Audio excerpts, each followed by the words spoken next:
we had a gentleman that was a very good shingle layer. He'd lay out the shakes, and then he'd go along and nail the shingle nails in it. And he'd chew tobacco, but he'd stuff his mouth full of shingle nails. And every time his hammer would come down and drive the one, another one would pop out of his mouth. So he'd take that one, bang, bang, and every time, because you usually have to hit the nail twice. You set it and then you drove it in. But the point is, he, instead of having to reach into his pocket or like the rest of the guys that do, or they had a nail pouch, they had to pick it out and single it out. He had it in his mouth, and he could lay shingles twice as fast as any other guy ever saw.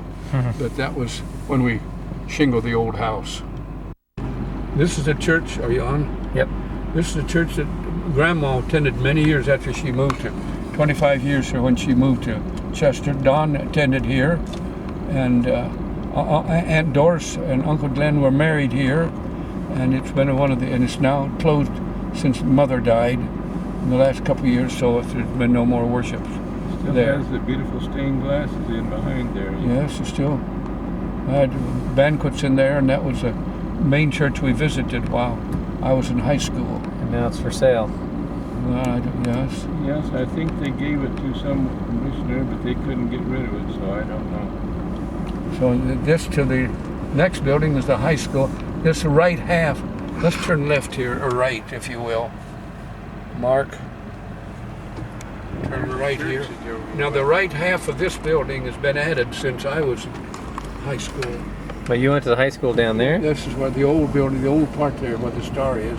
That was the old, and this was added. Now is this closed down, or are they still using it? This, I think, is an elementary. So this is now elementary school, and I'm not sure. I'll take a left here. With the girl I dated, Junior, with Marilyn Brown, they lived here. He owned the operator, and I dated her, Junior, in senior high school, nonstop.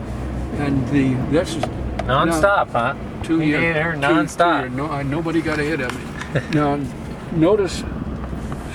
Stop kind of a little bit farther ahead. Someone from California. Right here, right now. Now you see where the old building is, the new building. Now right beyond that transformer, you see there's some brick put in there. There used to be that's where the old fire escape came out. Oh, that chute right there, yep. It was a tube about 3 feet long, 3 feet in diameter, and it curved down, went along the north side of the building.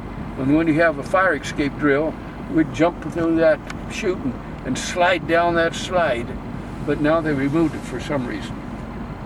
Someone from California brought that and got some arts or stuff. Well, that's the high school. About what? Have arts, some kind of. In the school? Yeah, someone just bought it. They got it for a song. They bought the high school? Yeah, and I don't know, there's some artists or something. What's he going to do with it? We'll take a left here. Then that's You used to have a gym in there? Yes. You played basketball in there? Yes, very small. Then when I was about a junior, they built the city auditorium down here, this white building immediately ahead on the left. There's a gym on that on the left side, and we played our games here. There's a Methodist church where the pastor, when I was a boy, was pastor and came out, and when I was saved, Reverend Williams, he came out to Rose Creek Chapel, had a series of evangelistic meetings, and he had a tender heart toward children. But this isn't where you were saved? No, but it was the pastor of this church that came out, which we'll see later today. Okay. That he came from out to and had a week's evangelistic meeting. And that's when I gave my life to the Lord. And this is the Main Street, not the ghost town that Hubble is by any means. This is the doctor's office, this brick building to the left, at 11 o'clock. The doctor's call was, he was $2 for a doctor's call. He's the one that delivered Donald and me and Doris and myself. Mother and Dad paid $25 for me for my pre-delivery and my delivery out at the farm and aftercare. So I only cost my parents $25. Whether that's good or bad, it shows I wasn't worth much apparently. Oh, Dr. Mulligan. Oh, Dr. Mulligan is his name, yeah. His wife is in there. Country doctor. He's kind of a midwife too. So this is the metropolis of Chester. Mostly elevators now. I guess the old grocery store closed, didn't it, Donald? Yes. That was on the left corner here at 10 o'clock. That grocery store was there for 100 and some years. The bank was new. The post office is on this side. The Ford garage used to be on the left. Post office used to be right there. Yeah, the new one now here. This used to be the Ford garage where they had a pretty good business there. I used to bring grain up to my right here to the elevator. We'd go down this lift, I guess, down that street. I used to bring the grain up the elevator, maybe 25 bushels at a time behind the old Ford, and that was the fastest way to get grain rather than bring a team of horses up. Okay, we shut her off. It's right in here somewhere. Yep. 8:15, this is where Grandpa and Grandma live. Grandpa lived here for 2 or 3 years before he died when he was 83. Mother lived for another plus 25 years after that. Then she left for the Lord on in her just a few months shy of her 104th birthday. And she had many good years here. She entertained a lot of guests, although we didn't spend many years with Grandpa because of his death. Then I have the day she was dying, the nurse called from the rest home where she was at the time of her death. She called and said the nurse said that her vital signs were slipping. She would suggest probably we be prepared for her departure soon. So I talked to Mother, talked to her, told her to give my greetings to Dad and to Juanita and to the children and to my friends and so forth. And then I said, Mother, I want to hear one more time. I want to hear you one more time that you tell me you love me. You told me this over the years, and would you tell me once more that you love me? And she said real quietly, Richard, I love you. And I hung up. It's the last words I heard. In about 10, maybe 15 minutes, the nurse called and said, your mother's gone. So within 15 minutes, she had taken greetings to glory, and it was a good closure for me, a good departure, because I heard her voice so often. I could hear her say, Richard, I love you. So those were some of the sweet memories, and a lot of them.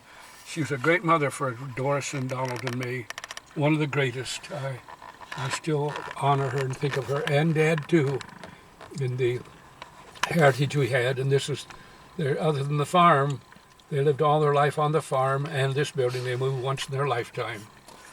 No, I actually remember a few things about this house, but one of the things I remember was her games in the closet, coming in the door and getting games out of the closet, specifically Carom, Yes. which I got for my birthday after learning it there. And then I remember every time we'd visit, she'd send us away when we left with a little plastic bag with candy and gum. Is that right? And always had a twist tie on it, so she'd tie it up and send us on our way with some gum and candy. Yeah. Well, she was very competitive. She loved to play games, and she'd play like she played games herself, and did. And I regret now not having accepted her offer and played more games when she'd ask me, Richard, you want to play a game? And I'd say, no, I'm too busy, I'm too tired or something. And I'd say no. That's the And same. I regret it now. I should have. That's the same regret I have, Richard. But You like to play upward. she was very good at playing up. word games. She'd do better than Webster could have done. So that's some of the memories there. Thanks. This is the area, this corner, and where the camera's pointed now is where the old Victor Schoolhouse stood, where Donald and Doris and I got our first 8 years education, coming about 1.5 miles from the farm. And it was a one-room schoolhouse with an old furnace in the back and the rear, where they heated the entire school. The teacher took care of she did the janitor work, the heating. We did not have a pump in the earlier years, so two of us would take a bucket and a stick and head about 1/2 mile south to the nearest farm, pump a bucket of water, come back with the bucket between us. Hopefully most of the water, sometimes not much water, got back to our little fountain in the schoolhouse where we all shared then the water. This is where I used to ride the horse to the last year of school. Adjacent to this corner and the schoolhouse is about 40 acres of pasture. And that was our playground, 40 acres. We would transfer from one corner to the other, doing all kinds. In early spring, Donald, you remember they had sheep shower in the pasture. That was the first flower that would come up. It came up before the daisy. Now daisies we couldn't eat, but sheep shower you could pick it. It'd be a little flower about 3 inches high, a little lavender pink blossom, and we'd pick it and eat it. And that was the first thing in the spring.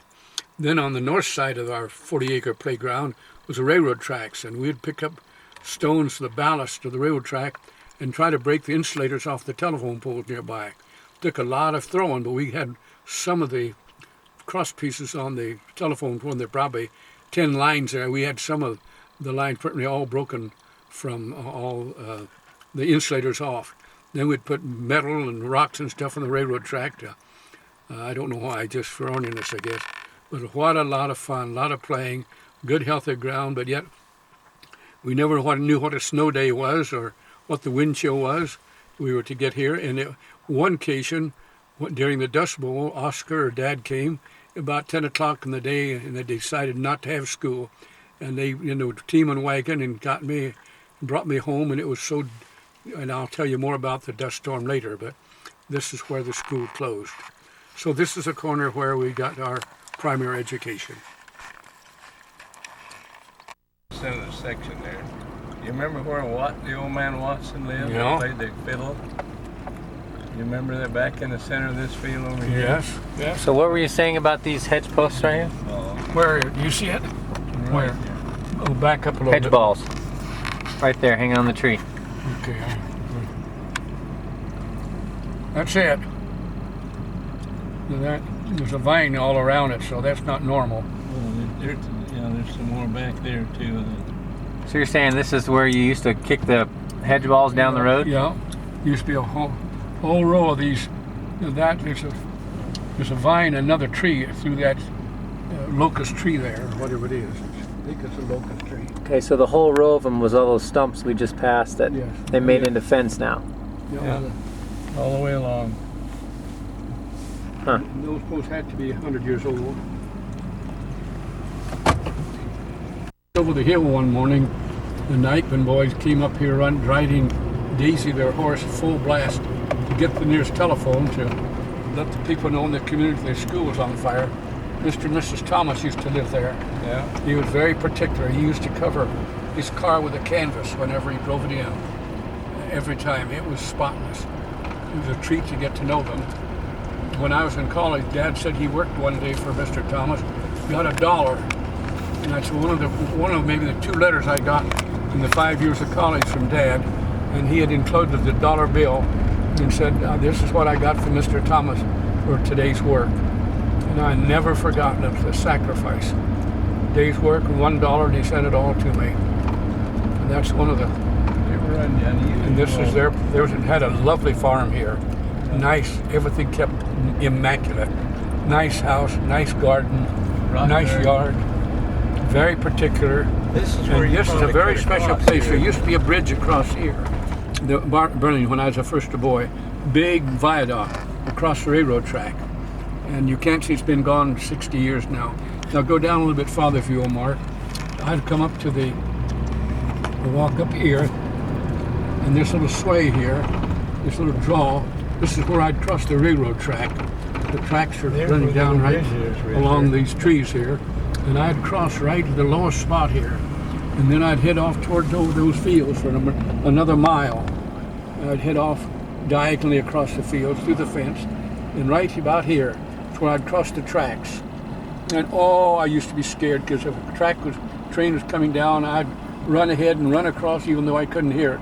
And if I could hear one coming down there, I was mortified. Unnecessary, of course. But I crossed that for 7 years. So are we on the old railroad tracks? That is the railroad tracks right along there. The tracks have been removed now. You see this? The ridge where the trees are? Parallel ahead of us. It's parallel to the road here. Okay. See, that was dug out there. There's a sway in there for the next half a mile. Oh, I see. The low area. Yes. It's down over a hill here. or a little hump here, right down that They valley. had to dig that out. See, that was all dug out originally Steam by shovel. team and horses That steam with shovel. a steam shovel, maybe. You know. Okay, so down in this little ditch here was the that train. goes down. That's the old Burlington Railroad. Then after they took this bridge off, they built a nice new one down here in a half a mile, and we transversed that. Let's pass this here. About there. We transversed the bridge down here. I'll show you. And I have been down here since it's down. They put that up when I was a boy, and since I've been here a year or so ago, they've removed the bridge, and made this, just straightened it. Langmaids, Okay. Langmaids from out of Langmaid, Salina. yeah. About the 4th or 5th verse of Almost Persuaded. Is that right? And this is approximately a mile south of the farm now. The church and I can think of the Sunday mornings when it rained and we knew good and well that the probability of nobody would be coming. But Dad would harness up the horses, and Mother and Doris and Doll and I would get in the wagon. We'd trot along the mud here, this mile and a half down to the church ahead, and open the church, and Mother played the piano a little while. Nobody would come, so we turned around and came back.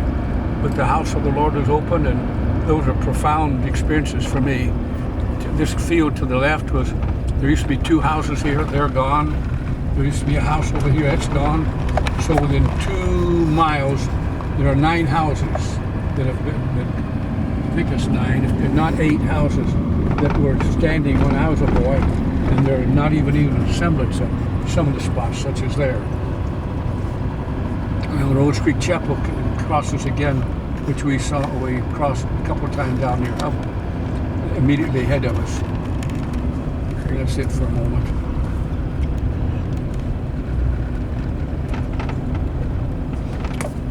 I interrupted you, think, Donald, you were saying something. Remember what you were saying? I'm sorry, I forgot. Presnos used to live there. There used to be two houses there. I remember one time we got stuck with the mud right in here somewhere, and we went up to Mr. Presnos, asked him if we could get. He would pull us along with the horse, and he said no, his horses were too tired to do it. And he turned Dad down. Oh, what an offense that was. So another man heard it on the telephone by eavesdropping, and he came over and pulled us out. Of course, they were endeared to us the rest of our lives. There's a place here, the rest of the west here too. Remember the long drive back here? That's a good place. Yes. Do you remember the Hyas? He was a big man. Yes, Hyas, yes. Chewed tobacco. Yeah. God always tells the time. Yep. Immediately ahead, there's another stop sign up here. On the right-hand side, in the corner, was probably a half acre where old Rose Creek Chapel stood. And that was built before I was born, when we went to Sunday school regularly in church, till I went to, it's right to our immediate right here. The driveway was about right in here, I would guess, the driveway. The church sat over right there. Toilet out behind. The summer times when the windows, no screens, the windows be open, and the preacher would preach, and the bees would come in one window and go right out the other window. He preached long but faithful to the word, and I was saved there one night at the end of the evangelistic meetings when Reverend Williams preached, and that's where I found the Lord. And that's where Donald found the Lord, with, well, you say Reverend Langmaid. Langmaid out. And Langmaid had a series of meetings. And perhaps Doris found the Lord here too. And Amos Rundus was the old Presbyterian preacher. When he was not on an itinerary of evangelistic work, he would come and preach free of charge, never took offering. His brother Jerry would come along and lead the singing, and maybe there'd only be 10 people here, sometimes 15 maybe.